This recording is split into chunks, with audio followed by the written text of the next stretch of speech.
Hey guys, welcome back to my channel. আমি কেয়া, তোমরা দেখছো কেয়া লাইফস্টাইল। তো এখানটা হচ্ছে আমরা সবাই মিলে গেছিলাম মাছ ধরতে আমাদের নিজেদের পুকুরে।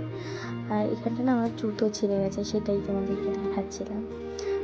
মানে এই পুকুরে প্রচুর মাছ, এটা আমাদের নিজেদের পুকুর, কিন্তু একটাও মাছ পাইনি আমরা, একটাও না। একটা বেঁধেছিল বাট আবার আর খুঁজে পাইনি।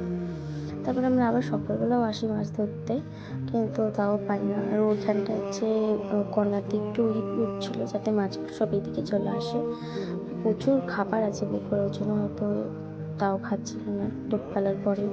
আর আমি যাবো হচ্ছে আমার বাপের বাড়িতে, আমার বৌদির স্বাদ আছে, আমার মাসির ছেলের বউ, ওর স্বাদেই যাবো। তার জন্য খুব তাড়াতাড়ি করে মাছ ধরেই নিচ্ছিলাম। তো আমি জামা কাপড়গুলো গুছাবো জন্য লেট হয়ে গেছিলো। তো এই যে চলে এসেছি জামা কাপড় গুছাতে। আর এখানটা আমার মুখটা না একটু অন্যরকম লাগছে, কারণ আমার যে ননদ, আমার বোন, ওকে বলেছিলাম যার জন্য, ও যাবে না, একা একা বাড়ি থাকবে, আর বাড়িতেও কেউ নেই। তো ভাবলাম দিদাকে এনে রেখে দিই তার জন্য, কিন্তু ও যেতে চাইছিল না, এই কারণে আমার একটু রাগ লাগছিলো। পরে দেখলাম না থাক, যেতে হবে না, থাক বাড়িতেই।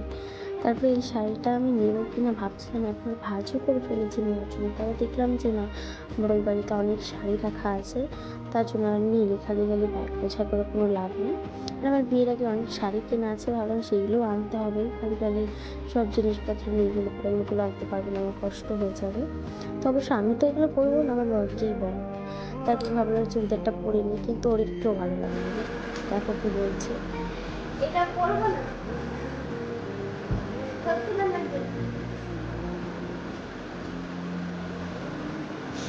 কি পরবো। তারপরে আমি শাড়িটা চেঞ্জ করে, চুড়িদারটা চেঞ্জ করে শাড়িটা পরে নিলাম। ওর ভালো লাগছে না, যেহেতু বলছে ভালো লাগছে না, নতুন বউ চুড়িদার পরতে হবে না, শাড়ি নেবো। তারপরে খুঁজে এই শাড়িটাই পেলাম। গরমের উপর শাড়ি পরাটা খুবই যেহেতু বাসে যাবো, আমাদের 2 ঘন্টা লাগে আমার বাপের বাড়িতে যেতে, ওই জন্য শাড়িটা আমি বেশিরভাগ পরতে চাই না অ্যাভয়েড করি। তাই দেখলাম না পরে যখন বারবার করে বলছে। আর এখানে আমি চুলমুল সব রেডি করে নিচ্ছিলাম, আমি এত বকবক করছিলাম কারণ আমার পাশে ছিল অনেক জিনিসপত্র, জামা কাপড়ও চাইছিল ওর জন্য।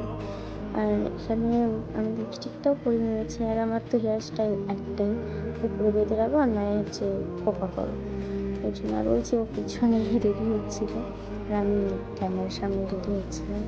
তারপর দেখলাম সব কিছু খালি লাগছে, একটু সিঁদুরও করে নিই। তারপরে গয়নাগাটিগুলো করে নিই, ওগুলো না পরে গেলে পরে কেমন একটা লাগে না, ওর জন্য বললো এগুলো করে নেওয়া হবে, তাহলে মনে থাকবে না, ভুলে যাবে এগুলো পরের কথা। তো আমি যখন নিয়ে চলে এসেছি গয়না, বেশি নেই, অল্পই আছে, এইগুলোই করবো, সামান্য কিছুই করে যাবো, যেহেতু অনেকটা দূরের রাস্তা, তো বেশি কিছু করবো না। কারণ বললাম যেহেতু 2 ঘন্টা লাগে, দুটো বাস চেঞ্জ করতে হয়। ট্রেনেও যাওয়া যায়, বাট ট্রেনে অনেকটা ঘুরে যেতে হয়, দুটো বাস চেঞ্জ করতে হয়, ওর জন্য একটু কষ্ট হয়। আর আমার প্রচুর বমি হয়ে গেছে, এখন তো বিয়ের পরে একটু কমে গেছে, যেতে যেতে অভ্যস্ত হয়ে গেছি। তো শাখা পলা আমার ওই বাড়ি থেকে দিয়েছে, আর কানেরটা এই বাড়িতে আশীর্বাদে দিয়েছিল আমাকে, তো সেটাই পরে নিচ্ছি। আমি এখন কানেরটা একটু কমই পরি, কান কেটে যাওয়ার ভয়ের জন্য। তো এই মঙ্গলসূত্রটা দিয়েছে হচ্ছে আমার জেঠি শাশুড়ি দিয়েছে আমাকে মঙ্গলসূত্রটা, ভেবেছিলাম। তো হয়ে গেছে রেডি, আর বেশি নয়, আংটি দুটো পরে আমরা বেরিয়ে যাবো, কারণ প্রচুর লেট হয়ে গেছে, অলরেডি 3-4টে বেজে গেছে। তো পরে হয়ে গেছে। আর এখানটা ভাবলাম একটু পায়তোড়াও করে নিই, পায়তোড়ার জন্য কেমন পাটা খালি দিয়ে লাগছে, আর আমার পায়তোড়া করতে খুব ভালো লাগে, তার জন্য পায়তোড়াটাও করে নিচ্ছি। ওই সে কিছু একটা চাইছিল, বাবা আমি করছিলাম, দেখুন।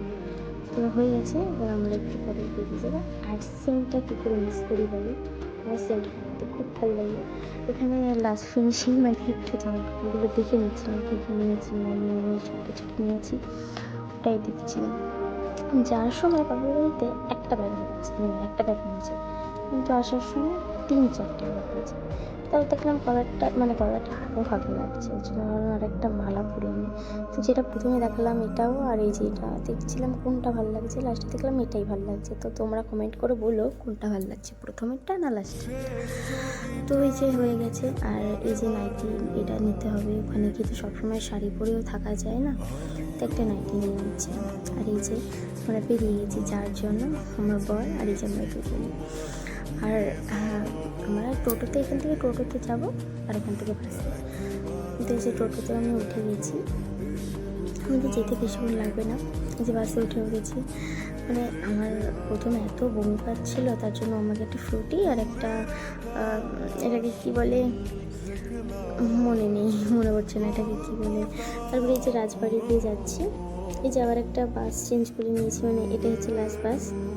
আর এই যে আমাদের কৃষ্ণনগর ব্রিজ, আর বেশি দূর না, আর এই রাস্তা দিয়ে মায়াপুরে যাওয়া যায়।